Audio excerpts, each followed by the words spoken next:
نعت کے لیے آواز دے رہا ہوں عزیزم محمد ظاہر سلمہ کو. محمد ظاہر سلمہ. اعتصموا بحبل الله جميعا ولا تفرقوا. وقال تعالى في مقام آخر لا تقنطوا من رحمة الله.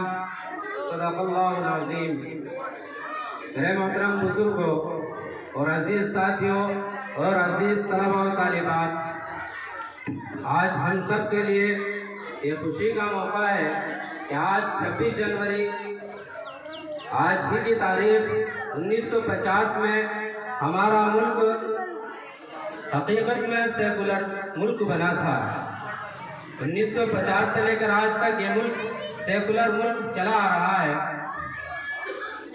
میں اس موقع پر اپنے بچوں سے بھی اور آپ تمام حضرات سے زیادہ بڑی تقریر کرنے کا مقصد نہیں ہے، صرف اپنے ہی ضلع کے ایک شخصیت جو آزادی سے پہلے بھی اور ملک کی آزادی میں بھی اور ملک کی آزادی کے بعد اس ملک کو سیکولر بنانے میں بھی جنہوں نے ہر طرح سے یوگدان دیا، ہم سب ان کی شخصیت سے واقف بھی نہیں ہیں. افسوس اور صد افسوس اسی بات پر ہے کہ ہم اپنے اکابروں کو جانتے بھی نہیں. جس طرح سے آج کے لوگ آج کے وقت کے ملک کے حکمراں یا اور دوسرے لوگ ہو، جس طرح سے انہوں نے ہمارے سامنے ایک جھوٹ کو سچ بنا کر پیش کیا، ہم نے اس جھوٹ کو ہی سچ مان لیا. کہنے کا مقصد یہ ہے کہ ہم سب کو اپنے ملک ہندوستان اور خصوصاً اپنے علماء کی تاریخ اور قربانیوں کو پڑھنا چاہیے، علماء کی زبانی سننا چاہیے اور اپنے بچوں کو بھی اس طرح کا جذبہ ان کے دلوں کے اندر پیدا کرنا چاہیے کہ اس مٹی میں ہم پیدا ہوئے ہیں، اس ہندوستان میں، اس بھارت ملک کے اندر ہم پیدا ہوئے ہیں، تو اس کے کسی ایک علاقے سے نہیں، کسی ایک شہر سے نہیں، بلکہ اس ہندوستان کی سرزمین کے ذرے ذرے سے محبت آپ کے میرے ہم سب کے دلوں کے اندر ہونی چاہیے. حضرت مولانا حفظ الرحمان سواروی سوارا آپ سے اور مجھ سے کتنی دور ہے؟ ہم سے زیادہ سے زیادہ 30 کلومیٹر پر واقع ہے. یہ وہ شخصیت تھی ہمارے اس ضلع بجنور کی جس نے صرف آزادی ہی کے اندر نہیں، یا آزادی سے پہلے ہی نہیں، یا آزادی کے بعد ہی نہیں، بلکہ ہر طرح سے اس ملک کے لیے خدمت انجام دی. یہی وہ مولانا حفظ الرحمان سواروی تھے، کوئی جانتا بھی نہیں تھا. جب ان کی تاریخی دور شروع ہوتا ہے، 25 یا 26 سال کی ان کی عمر رہی ہوگی. نوادہ سہسپور جو ہے اسٹیشن آپ جانتے ہیں، سہسپور کے قریب میں میوا نوادہ آج کا نام ہے اس کا، وہاں پر ٹرین کا ایک حادثہ ہوا تھا. وہ ان کی تاریخ کا پہلا واقعہ تھا. اس میں بڑی سنگین حالات سے لوگ زخمی ہوئے، بڑے ہی سنگین طرح سے لوگ دنیا سے رخصت ہو گئے، ان کو پہچاننا بھی مشکل تھا. یہی وہ مرد مجاہد مولانا حفظ الرحمان سواروی تھے جو اس حادثے میں گئے اور جانے کے بعد وہاں کے لوگوں کی ہر طرح سے مدد کی. جن کو دیکھا بھی نہیں جا سکتا تھا ان کو اپنے کندھوں کے اوپر اٹھایا اور 2 دن تک مستقل وہیں اسی اسٹیشن کے اوپر رہے. اور جو لوگ بیکار ہو چکے تھے، کسی کا عضو کٹ چکا تھا، کسی کا ہاتھ کٹ چکا تھا، کسی کا پیر کٹ چکا تھا، ان سب کو ہسپتال تک پہنچانے کی خدمت مولانا حفظ الرحمان سواروی نے کی. آپ کو میں ایک بہت چھوٹی سی ایک بات اور بتاتا ہوں. جب انہوں نے تحریک خلافت کا آغاز کیا تو ان کو پولیس نے پکڑ لیا اور پکڑنے کے بعد بجنور جیل کے اندر ڈال دیا. چند دن تک وہاں پر رہے. ایک جج سے کچھ معاملہ ہو گیا تو انہوں نے بھوک ہڑتال کر دی. آپ اس برادران وطن کی محبت کو دیکھیے، ان کو کی آج سے 100 سال پہلے کی تاریخ ہے. جیل کے اندر ہے، وہاں پر ایک ہندو مہاسبھا. آج ہندو مہاسبھا والے بھی اپنے اکابروں کی تاریخ کو پڑھیں، اپنے بڑوں کی تاریخ کو دیکھیں.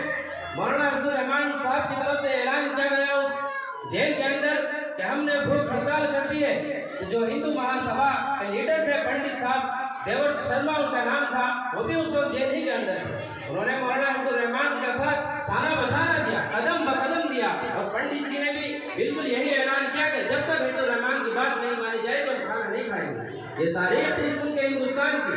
جب بجنور کے اندر بغاوت شروع ہوئی تو یہاں سے ان کو بریلی جیل کے اندر پہنچا دیا گیا. پھر وہاں پر بریلی کے اندر یہ کئی دن تک رہے.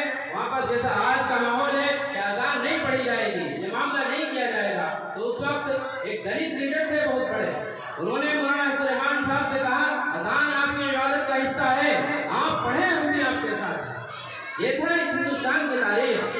ہندو ہو یا غیر مسلمان ہو، سکھ ہو یا عیسائی ہو، سب نے مل کر اس ملک کو آزادی دلائی. بڑی قربانیاں پیش کی ان لوگوں نے. مولانا عبد الرحمان صرف سیاسی لیڈر ہی نہیں یا صرف مذہبی لیڈر ہی نہیں, آپ ان کو پڑھیں. ہمارے علاقے کی شخصیت ہم جانتے تھے, ہمیں نام تک نہیں معلوم نام کیا تھا. مولانا عبد الرحمان صاحب وہ شخصیت تھی, آپ ان کی تاریخ کو دیکھیں تو مہاتما گاندھی کے شانہ بشانہ چلنے والے, روزانہ مہاتما گاندھی سے ملاقات کرنے والے, روزانہ اس ملک کی آزادی کے لیے آپس میں بیٹھ کر بات چیت کرنے والے, وہ شخصیت تھی مولانا عبد الرحمان کی. اگر آپ مذہبی اعتبار سے دیکھیں تو ایک طرف رسول کریم صلی اللہ علیہ وسلم کے اوپر سیرت لکھ رہے ہیں, دوسری طرف اسلام کے اقتصادی مسائل کو لکھ رہے ہیں. آپ تیسری طرف دیکھیں تو مولانا عبد الرحمان صاحب قرآن کی تفسیر لکھ رہے ہیں. قصص القرآن 4 جلدوں کے اندر آج تک موجود ہے. وہ شخصیت تھی, آپ ان کی زندگی کو اور آگے لے چلیے. پھر روز آزائیں کے سانسد بنتے ہیں, پارلیمنٹ میں پہنچتے ہیں, امراء کی سیٹ سے تقریباً 3 دفعے MP بنے. ایک وقت وہ آیا کہ بیماری کے باعث امریکہ علاج کے لیے گئے, خود یہاں پر موجود نہیں, لوگوں نے PM چن لیا, PM نہیں سانسد بن گئے, MP بن گئے. یہ شخصیت تھی. اور جمعیت علماء ہند کے ناظم جنرل سیکریٹری بن گئے. آپ 20 تاریخ کو دیکھیں, ان کی کن زندگی کے کن مراحل کو پڑھیں. آپ بچپن کی زندگی دیکھیں, جوانی کی دیکھیں, ملک کے آزاد ہونے سے پہلے ملک کی دیکھیں, پھر اس کے بعد میں جب یہ آج 26 جنوری ہم منا رہے ہیں, جو اصل مقصد بتانے کا وہ ہے, اس 26 جنوری کا قانون ملک سیکولر جنگ کا جو قانون بنایا گیا, تقریباً 3 سال اس کو اندر لگے. ملک آزاد ہوا تھا 1947 میں اور ملک سیکولر بنا 1950 میں. اس ٹیم کے جو صدر بنے, جن کو ہم صدر کہتے ہیں, وہ تھے ڈاکٹر بھیم راؤ امبیڈکر. اسی ٹیم کے ایک رکن تھے مولانا عبد الرحمان صاحب سیوال کے. آپ بتائیے, پارلیمنٹ کے اندر پہنچتے ہیں تو گرجتے ہیں ہر چیز کے اوپر. ایسے نہیں کہ صرف ایک مذہبی شخصیت ہے, وہاں پر جو بھی مسئلہ ہوتا تھا اس کو ببالنے کا اعلان کرتے تھے اور اس کو اٹھاتے تھے حکومت کے سامنے. ایسی شخصیت, ایسے لوگوں کی آج بھی ضرورت ہے, جو وقت کا سیاسی لیڈر بھی ہو, وقت کا ہندوستان کے لیے اصل محب وطن بھی ہو, اصل مسلمان بھی ہو, اور اپنا مذہبی اعتبار سے بھی اعلیٰ درجے کی شخصیت رکھتا ہو. میں کہنا چاہتا ہوں آپ حضرات سے کہ آپ کے بچے ہیں, کسی کے ماتھے میں کسی کی پیشانی کو کچھ نہیں لکھا ہوتا. آپ نہیں جانتے کہ ان کا مستقبل کیا ہے, میں نہیں جانتا ان کا مستقبل کیا ہے. ایک باپ کی ذمہ داری ہوتی ہے کہ اپنے بچے کے لیے اپنی ہر طرح کی قربانی پیش کرے. اگر بچہ آگے بڑھنا چاہتا ہے تو 2 روٹی کم کھائے لیکن بچے کو اچھی تعلیم کا خرچ دے. سال میں کپڑے 2 جوڑی کم بنائے لیکن اس کی تعلیم کے اوپر پیسہ لگائے. سال میں یا شادی کے موقع پر خرچہ کم کر لے لیکن اپنے بچے کی تعلیم کو آگے بڑھائے. صرف ہمیں مذہبی لیڈر ہی نہیں بننا, یہ آج وقت کی ضرورت ہے. میں آپ حضرات سے کہتا ہوں, صرف مذہبی لیڈر کی ضرورت نہیں, یا صرف سیاسی لیڈر کی ضرورت نہیں, یا صرف کسی ایک مسجد کے امام کی ضرورت نہیں, بلکہ آج آپ کو اور میرے ہم سب کے سامنے ضرورت ہے مولانا عبد الرحمان جیسی شخصیت کی, جو وقت کا سیاسی لیڈر بھی ہو, وقت کا مذہبی آدمی بھی ہو. ایک طرف وزیر اعظم سے ملاقات کرتا ہو تو دوسری طرف مہاتما گاندھی سے ملاقات ہوتی ہو, ایک طرف مولانا ابوالکلام آزاد اس کے شانہ بشانہ چلتے ہو, اور وہ شخصیت ہمارے ضلع کی ہے. جانتے تک نہیں کہ عبد الرحمان کون ہے, عبد الرحمان نے کیا قربانیاں پیش کی اس ملک کے ہندوستان کے لیے.